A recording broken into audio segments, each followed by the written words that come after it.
আমরা এখন আছি ফেনীতে, আর ফেনী সহ ফেনী, নোয়াখালী সহ কিন্তু 12টি জেলায় কিন্তু বন্যা কবলিত হয়েছে। আর এই বন্যার কারণে কিন্তু খুব ক্ষতির সম্মুখীন হচ্ছে এখানকার এসব জেলার মানুষজন।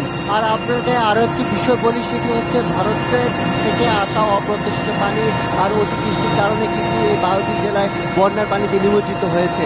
আর এখানে স্কুল, কলেজ, শিক্ষা প্রতিষ্ঠান বা ধর্মীয় প্রতিষ্ঠান, এমনকি হাসপাতালগুলোও কিন্তু দেখেছি যে আমরা দেখেছি যে পানিতে নিমজ্জিত হয়েছে। আর বিমান বাহিনীর হেলিকপ্টার যোগে কিন্তু গত 2 দিন ধরে একের পর এক হেলিকপ্টার নোয়াখালী, ফেনী অঞ্চলে কিন্তু এসে প্রাণ দিয়ে যাচ্ছে। আমরাও ঠিক এমনই একটি হেলিকপ্টারে বিমান বাহিনীর সাথে এসেছি। আর বিমান বাহিনীর মাধ্যমে কিন্তু বিভিন্ন এলাকায় ত্রাণ সরবরাহ করা হচ্ছে, যে এলাকাগুলো খুব বেশি প্রত্যন্ত, যেখানে যাতায়াত ব্যবস্থা কম বা স্বেচ্ছাসেবী সংগঠনের যে সদস্যগুলো রয়েছে বা সামরিক পরিষদের যেসব সদস্যরা রয়েছে, বিশেষ করে প্রত্যন্ত অঞ্চলের যে জায়গাগুলো রয়েছে, সেখানে কিন্তু এই বিমান বাহিনীর তত্ত্বাবধানে ত্রাণ সরবরাহ করা হচ্ছে। সেই সাথে সেনাবাহিনী, নৌবাহিনী, এমনকি বেসামরিক সংস্থার লোকজন, এমনকি সাধারণ মানুষ সবাই কিন্তু নিজ নিজ উদ্যোগে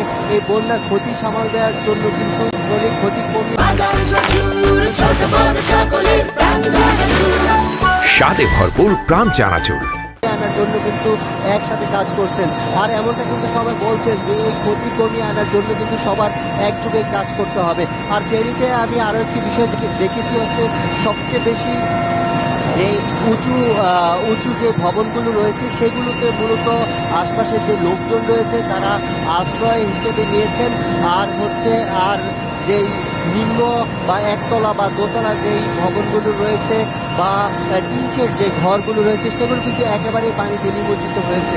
আর এখানে এলাকার মানুষ দেখছি যে যখনই হেলিকপ্টার দাঁড়াচ্ছে তখনই কিন্তু মানুষ ত্রাণের জন্য ছুটে আসছেন। যেমন খাবারের জন্য একটু হাহাকার যে পরিবেশ, সেই পরিবেশ কিন্তু আমরা হেলিকপ্টার থেকে দেখতে পাচ্ছি।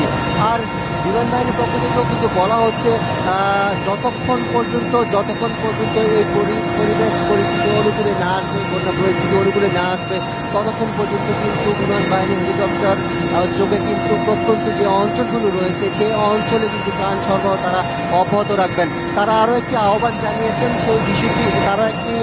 জানিয়েছেন, যদি কোনো স্বেচ্ছাসেবী সংগঠন বা অন্যান্য যে সংগঠন যে প্রত্যন্ত অঞ্চলে ত্রাণ সরবরাহ করতে চান, সেক্ষেত্রে তাদের সাথে যোগাযোগ করেও কিন্তু সেটি করা যাবে।